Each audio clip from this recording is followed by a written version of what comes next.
Hello children, in the previous section, we learnt what political parties are, how they are structured, their functions and why we need them. Let's move on to section 2 of the lesson. By the end of this section, you should be able to achieve these objectives.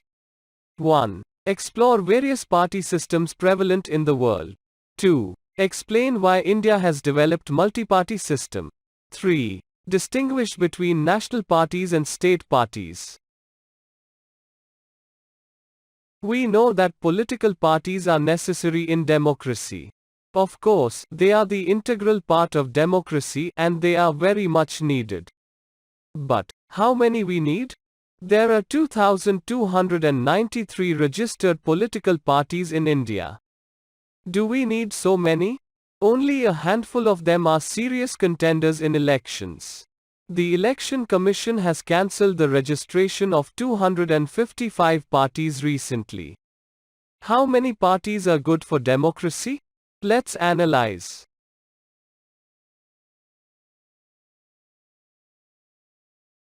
Let's explore various party systems prevalent in the world. The first one is single party system as in China.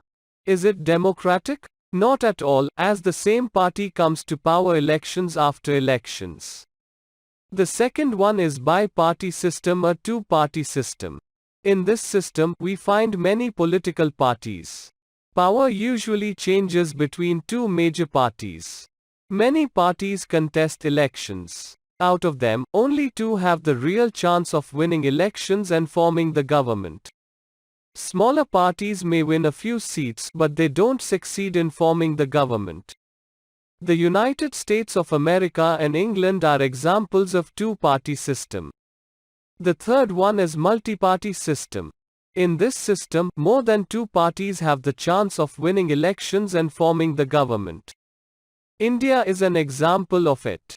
After the 1990s, many parties came together to form political alliances. NDA, UPA, Third Front, Mahagathbandhan are some examples. When a political alliance forms the government, then it is called coalition government.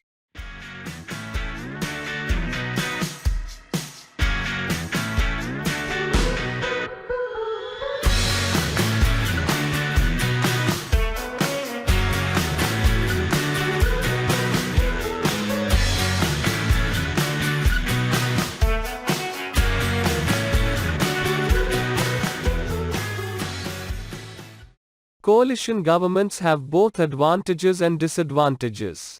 The major advantage is that it allows a variety of interests and opinions to enjoy political representation. The major disadvantage is that it appears very messy and leads to political instability. We have explored the three-party systems. Which of them is good? The answer for this question, perhaps, is that it is not a good question. Party system cannot be decided. It evolves over time. There are several factors that decide which party system a country develops. They are as follows. Nature of the society. Its religious, linguistic and such other diversities. Historical experience of the people. Context in which the democracy is established.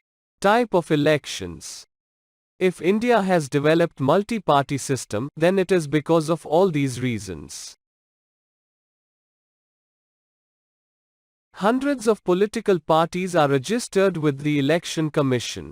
Only a few of them are recognized by the Election Commission. Recognition is given either as national party or as regional party. Regional parties are also called as state parties. There are certain criteria that the Election Commission uses to give such recognition. You know that people elect members of Legislative Assembly to form state governments.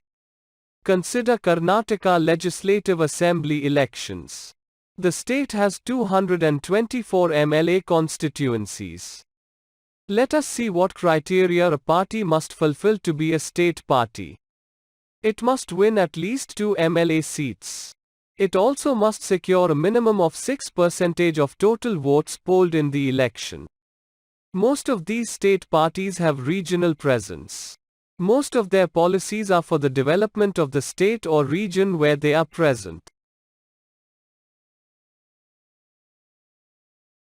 There are two kinds of state parties. The first kind of parties are truly regional. Parties like Assam Gana Parishad are conscious about the development of their region only. The second kind is forced to be regional. Such parties have national presence but regional support. Consider the Lok Sabha elections. There are 543 constituencies in India. If a party wins at least 4 MP seats and secures at least 6% of votes, then the party is recognized as national party. If the party fails to secure 6% of votes in the Lok Sabha elections, then it must secure 6% of votes in 4 assembly elections in 4 states. These national parties have national level presence. State units of the party follow the policies and strategies designed at the national level. Most of their policies are for the entire nation.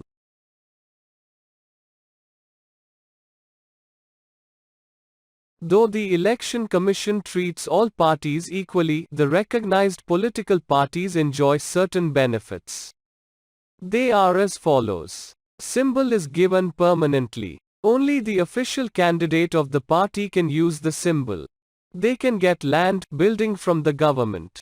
They can take the service of more star campaigners. They get the voters list free of cost. As of 2018, there are 7 national parties in India. Before learning about them, let's get familiarized with some new words and phrases. In a secular country, the state keeps itself away from religion. Integral humanism propounds that all human beings are one irrespective of social groups.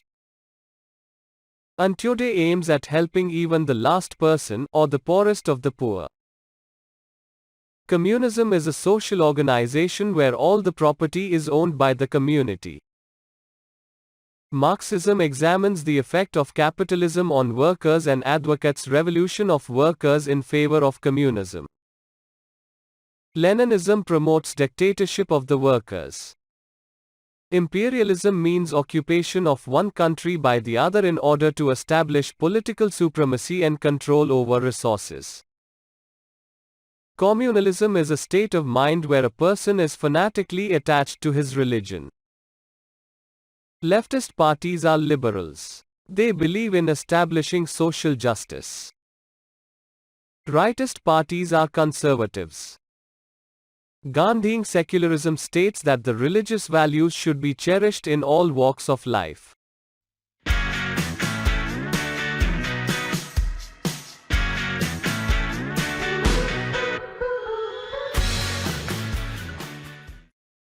All India Trinamool Congress was launched on 1st of January 1988 by Mamata Banerjee.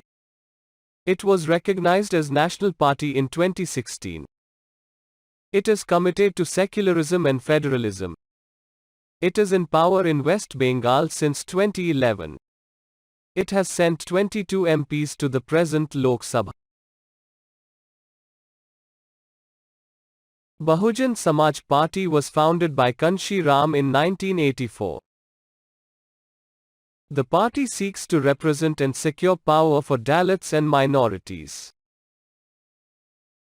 It draws inspiration from Sahu Maharaj, Ramaswamy Naikar Periyar, Mahatma Phule and Ambedkar. The party formed government many times in Uttar Pradesh, with the support of many parties. Presently its strength in the parliament is 10. Bharatiya Janata Party was founded in 1980, reviving the Bharatiya Jana Sangh. It wants to build modern India drawing inspiration from ancient culture and values. Deen Dayal Upadhyaya's ideas of integral humanism and Antyodaya are the guiding principles of BJP. The party promotes cultural nationalism, in other words Hindutva. The party wants total territorial integration of Jammu and Kashmir, uniform civil code, and ban on religious conversion. Presently the party is ruling in the centre as the leader of NDA with its number being 303, including the Speaker. Communist Party of India (Marxist) was founded in 1964. It believes in Marxism and Leninism, secularism and democracy. The party opposes imperialism and communalism. It enjoys support in West Bengal, Kerala among the poor, industrial workers and intelligentsia. It opposes free flow of goods and services. The party ruled West Bengal for 34 consecutive years. It has sent 3 MPs to the present Lok Sabha. Communist Party of India is one of the oldest parties. It was founded in 1925. The party believes in Marxism and Leninism, secularism and democracy. It accepts democracy as means to promote the interests of farmers, workers and the poor. It has significant presence in West Bengal, Kerala, Andhra Pradesh and Tamil Nadu. The party has sent 2 MPs to the present Lok Sabha. Indian National Congress is the oldest political party of India. It was founded in 1885. The party has observed many splits.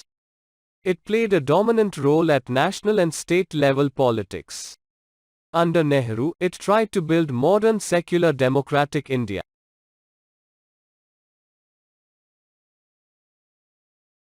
It's a centrist party. It espouses secularism and welfare of the minorities. The party supports the new economic policy with a human face. Presently it is the leader of the opposition with 52 seats. Nationalist Congress Party was founded in 1999 by Sharad Pawar, P.A. Sangmar and Tariq Anwar. It espouses democracy, Gandhian secularism, equity, social justice, and federalism. The party wants high offices in government be confined to natural-born citizens of the country. It enjoys support in Maharashtra, Meghalaya, Manipur and Assam. It has sent 5 MPs to the present Lok Sabha.